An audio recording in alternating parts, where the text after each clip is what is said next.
to incorporate peasants and the rural sector in the development process. Dr. Bote, who was the Prime Minister then, and the UPC introduced what they call the Common Man's Charter. Abakozi bonna mugijjukira bulungi. Nga kyebaagala nti abantu bannayuganda nabo babeereko mu ekonome yaabwe. Kyekireese obuzibu, ensonga lwaki abantu baavu, ensonga lwaki obulimi tebukulaakulana. Now, the Common Man's Charter did not get the opportunity to get tested fully. Because a few years after its pronouncement at Nachivubo, Obote was toppled. And Amin came. The story of Idi Amin is well known to all of you. I don't want to repeat it. But what I know is that Amin's 8 years in as far as getting the economy on the ground were years wasted in chaos and brutal repression. Amin yali ayagala nnyo Uganda naye nga tamanyi ngeri ki gye baagalamu ensi oba gye bakolamu okwagala ensi. Amin yalowooza nti okwagala ensi kitegeeza nti ogoba abo bonna abatali bannayuganda n'okwata bye babadde balina n'obiwa bannayuganda ne babimanaginga oba ne babimismanaginga owayitawo ekiseera ebyo ebintu nga tebiri mu maduuka, emiwendo ne gyeyongera, n'osala emiwendo n'ogikipingirawo miritalire. Abantu bwe bagenda mu magendo ne babikukusa n'obakwata n'obasiba abo babikukusa, and so on and so forth. The story is long. So Amin's time never wasted. 8 years wasted fully. Kakati Obote n'akomawo. When Obote came back, there is a lot of political economy there, which you are very, very much aware of. I'm skipping. Obote bwe yakomawo, ya instituting what we call a recovery plan in 1961, rather 1981. There was economic recovery program of 1981. In this plan, Obote targeted mainly to take people back to farms and gardens. By doing what? By raising agricultural producer prices. Yagenda mu marketing boards ne cooperatives n'ayongeza emiwendo omulimi gyafuna yatunda. Ng'akikola asikiriza abantu okuddayo mu nnimiro kubanga baali baavaayo under Amin olw'emiwendo emibi n'embeera eyaliwo. But did this work? No, it didn't work. People didn't go back to the gardens. Why? Wrong medicine, the right disease. Obote yalowooza nti ekizibu kya Uganda lwaki abantu baali tebalima kyali miwendo egiri wansi egy'ebintu.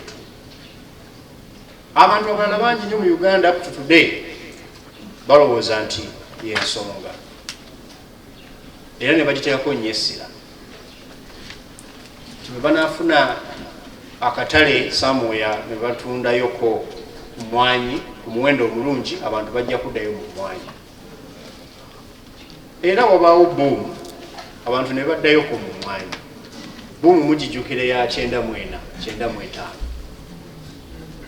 The world price for coffee went up. I remember I was in a lower secondary school then. We were sent to the gardens, not going to school. So get tulime mwanyi, miwendo mirungi. Ne tulime mwanyi, ebutambala, tuli balimi nnyo. Naye tulime mwanyi entonotono.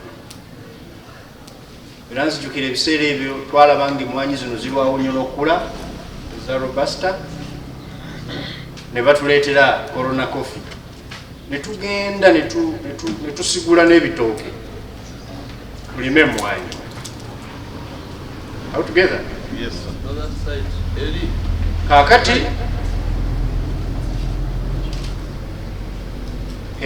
yembeera eyo omuntu bali tutambulira, tulowooza nti problem emiwendo n'ebirala nga bwe tugenda okulaba.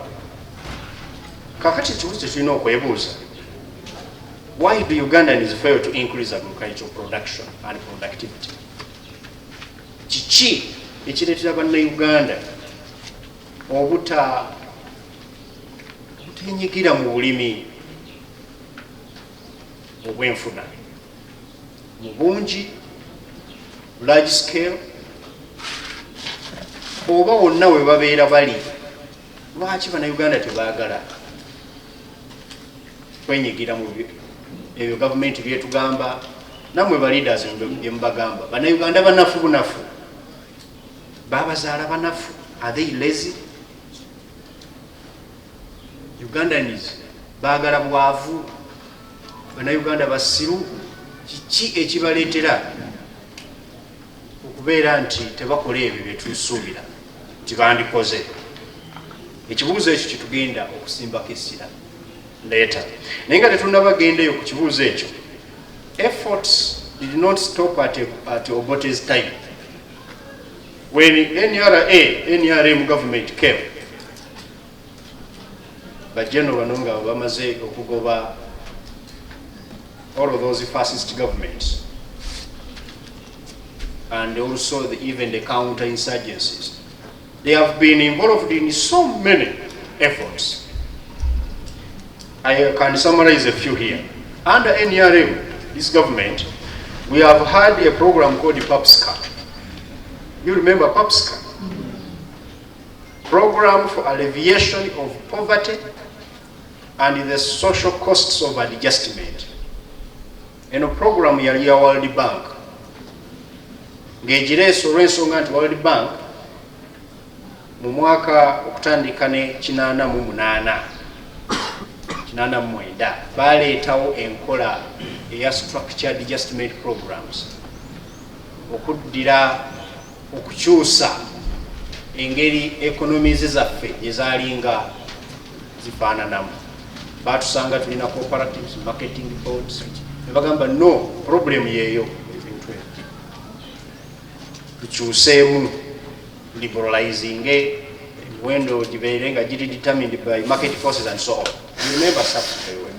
Kakati SAPS zajja ne zireetawo some economic instability. Abantu baluzinga emirimu, abalala ebyettunzi byabwe byagwa obutale. So as a way of helping people to maintain some level of standard of living with these shocks of the adjustment, they brought programs in developing countries. And one of those programs was PAPSCA in Uganda. Batekamu millions of dollars, $28 million in 1988 up to 95. Millions of dollars then, the centers of Uganda billion in Zamvu today. Billion in Zamvu is Uganda. A program simanyi kiki yakola ennyo, wabula kimanyi nti among the few things which you can remember about PAPSCA today is the pit latrines, which we call PAPSCA. People adopted them. There is that pole on the pit latrine which goes out. We used not to have those pit latrines. They were introduced under this program. And so many others. They wanted to repair roads and so on and so forth. A program bwegana mu mwaka gwa 93, in the middle of the program, katumaze okulaba nti ne struggling, we introduced PAP, Poverty Alleviation Project. This cost African Development Bank $10 million. This was a project by African Development Bank. Yateekamu $10 million. Ze billion za Uganda 25.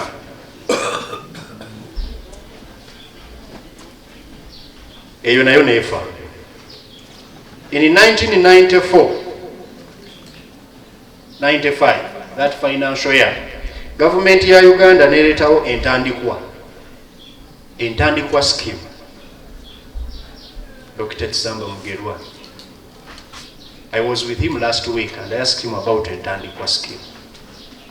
And we all shook the head and went away. This is a project where government invested 15 billion shillings. 15 billion.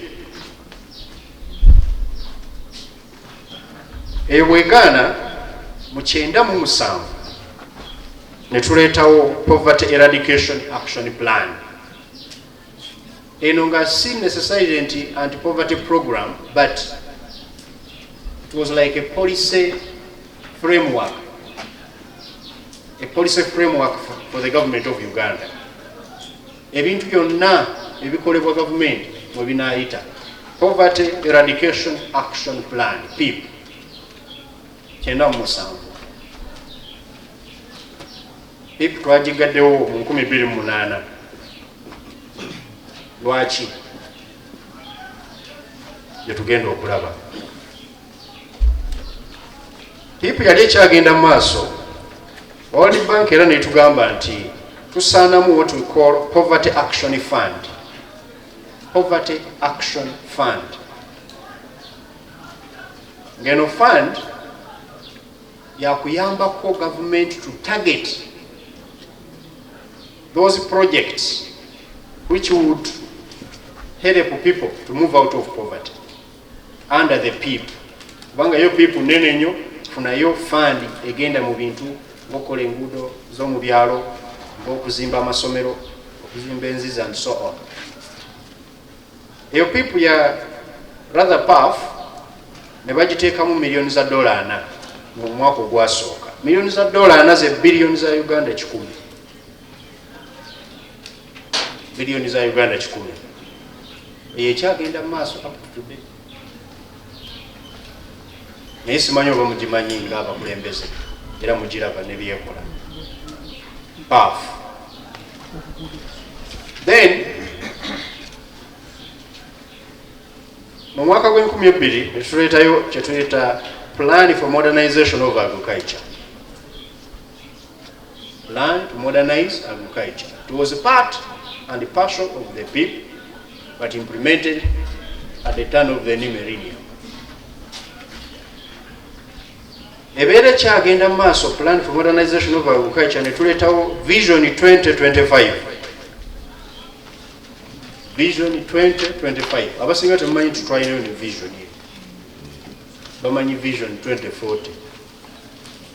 But twalina vision already. Vision 2025 tubeere tunaba na ku assessing how it is moving ne tuleetawo bonna bagagawale. National Development Plan, then Vision 2040. All of those have been efforts by NRM government to eradicate poverty and raise the standards of living of the people of Uganda, especially in the villages where most of you are chairpersons. However, you are the people who are on the ground. You know very well that we are still struggling very, very much to get people out of what we call the poverty trap. We are struggling a lot, despite all these efforts. So why did these efforts fail? That should be the question. Because there is no debate about it. They have failed to work.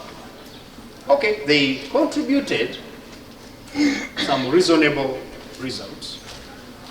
But by and large, given the amounts of money, I intentionally, target the money on each of those projects for you to be in your head adding up and see how much money you have spent. A lot of money. But those projects didn't work. The reason is seem many. and they have always been outlined by researchers. One of them is chronic accountability deficiency. Failure by technical people and leaders to account for the funds given to them to implement these programs. That has been number one factor. Always, whenever you ask people why these programs are failing, they give that. Two, poor management and implementation. The managers of these programs and plans, some of them have not managed them well. Eyokusatu gye batera okugaba is chaotic political administrative interface. Pardon? A chaotic political administrative interface. That the relationship between the politicians and the technical leaders, you the politicians and your technical leaders, like the cow I heard from Tororo, is very chaotic. Olowooza kirala ne technical person alowooza kirala. Chairman anyinyiza omutwe gw'amaanyi awo wennyini awookoonye. Endala, low priority assigned to agriculture by government. Low priority assigned to agriculture. Is true. Very true.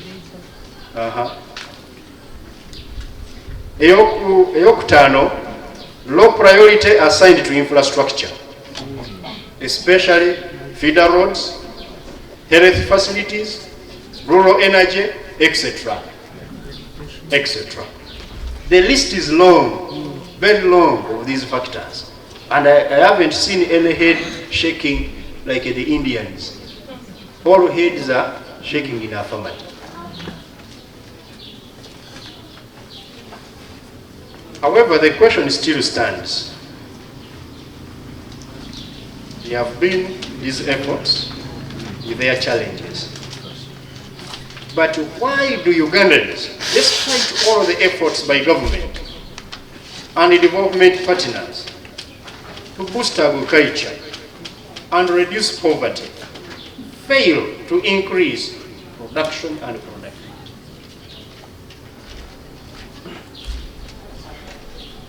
Mwe mugaana abantu okulima. Mwe muganda ne mugamba abantu nti emmwanyi ezo muzisigule akati musimbemu vanira. Mwe mugenda ne mugamba abantu nti mugende mu trading stations playing cards And ludo. Abavubuka mugende muzanye sports betting ekifo ky'okulima. Much of our failure to transform peasant agriculture in Uganda is our historical mistake. I'm now beginning to address what you may want to hear. There is a historical mistake in Uganda of promoting agriculture on the assumption that production is the source of demand.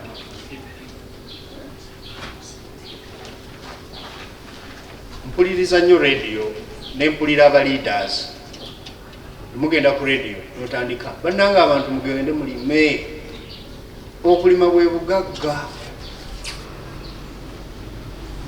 Ate kakati waliwo akatale bye mulima benda kufuna akatale. Wano e Kenya kasooli kiremu sente bwezi. Mulabe kiri ku nguudo oleta buleesa enkota y'ettooke ogitunda 15,000 mutwalo. Bannange mulime.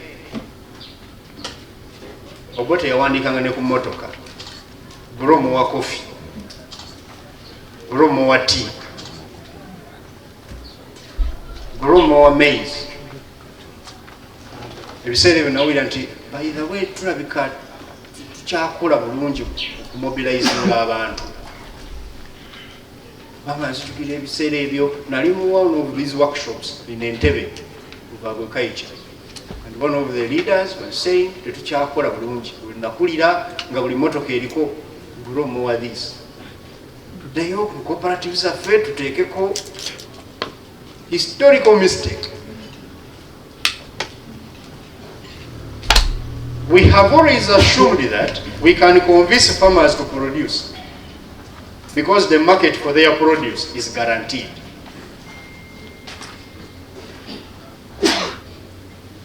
I hear so many leaders in this country telling people, now when they get a TV and all of those other television, they have now programs. Umanyize natandi kampola maya obutunda akati mundaba nina obutunda bungi nnyo wano ng'abantu baddayo nga bagamba nti angende nimu obutunda bufuna walabye omuvubuka awo kubukete asula mu nnyumba ennene ina bodaboda ye ayina ente ze zinyirira, promoting agriculture on the assumption that production will create demand. Indeed, whenever peasants fail to produce in Uganda or to produce enough and to sustain production, you people, the leaders and others, tend to accuse them of being lazy. Abantu banafu, Bannayuganda banafu. Kiri mu DNA, kiri mu musaayi gwa Bannayuganda. No. Mu agriculture economics is what we call a rational producer. And a peasant farmer is one of those rational producers. Because for you to be rational is when you do something on calculation that the outcome of what you are doing will be what you expected. You are a rational person in production.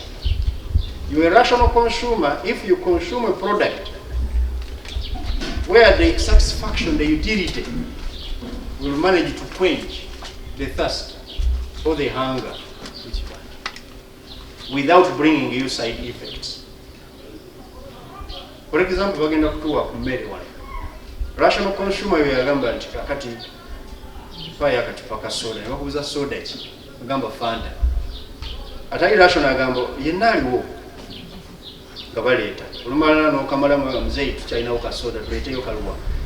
Ayo akaliwo ne baleeta akalala. N'ogenda ng'obutabika. Oluvaamu wano tuba tutudde okuddamu session endala ng'olubuto telukyakusobozesa kutuula bulungi. Ogamba batugabudde naye you are irrational in your consumption. So a rational peasant is the one who doesn't work hard. Because even if you work so hard, if you're a peasant, depending on the gifts of nature and what others, the information they give you, which you can't even ascertain whether it is correct, you are irrational. Peasant afa peasant. Okola ennyo actual ofama oli peasant. I'm going to show you why we have been making it a very difficult job for the people of Uganda to become productive. We've been basing on the old economics of supply creating its own demand.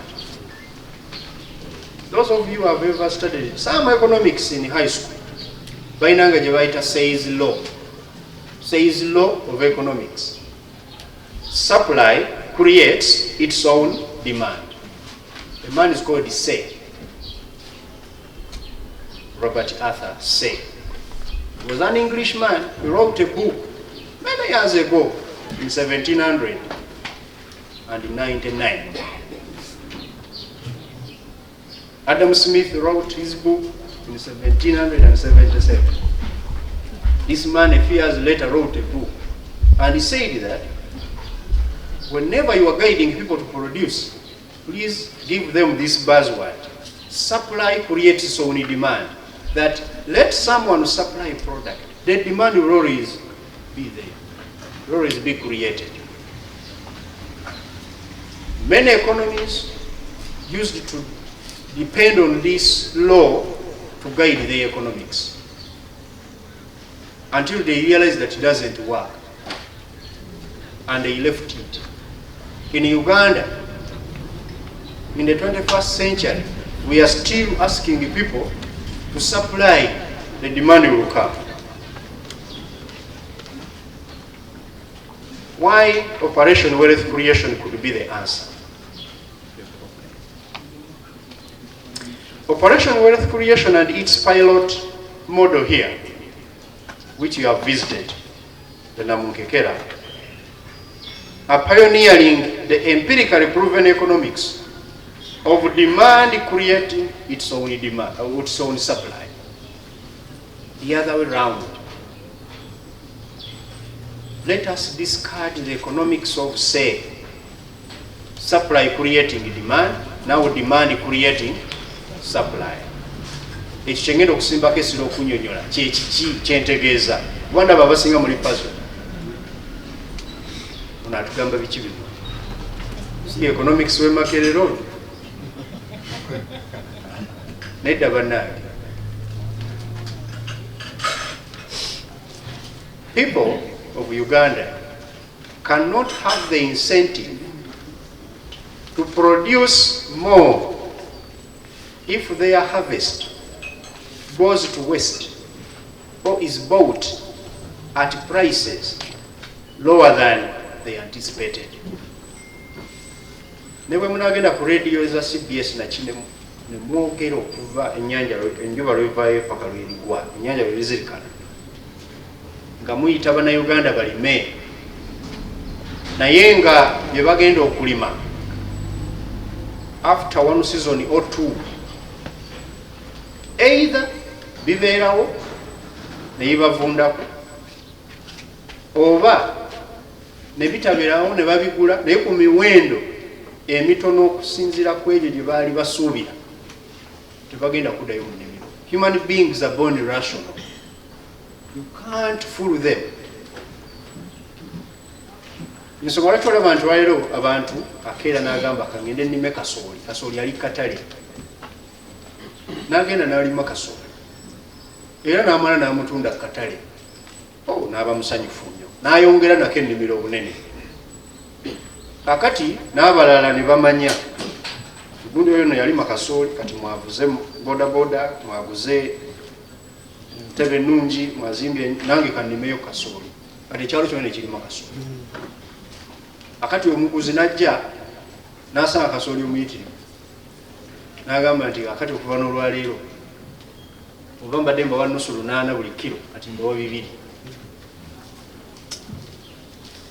Akati oli omupya abadde azze neyeesooza nga bw'okoze kati nayonoonera kyobudde bwo singa oba nagulamu bodaboda singa lwe nadda mu ttaka lino. Akati oyo n'avaako oli asigaddeko nagamba kannimeeyo alimayo okutrayinga kati olw'okuba abalimye batono omuwendo negukola ki negulinnya ate bali ne bakomawo n'abapya ne bajja ne baddamu ne balima ne gukka ne bavaako ne guddayo kane tubeeraawo. Uganda tekula, prices tezitereera, abantu tebava mu bwavu kubanga tulina economics obufu.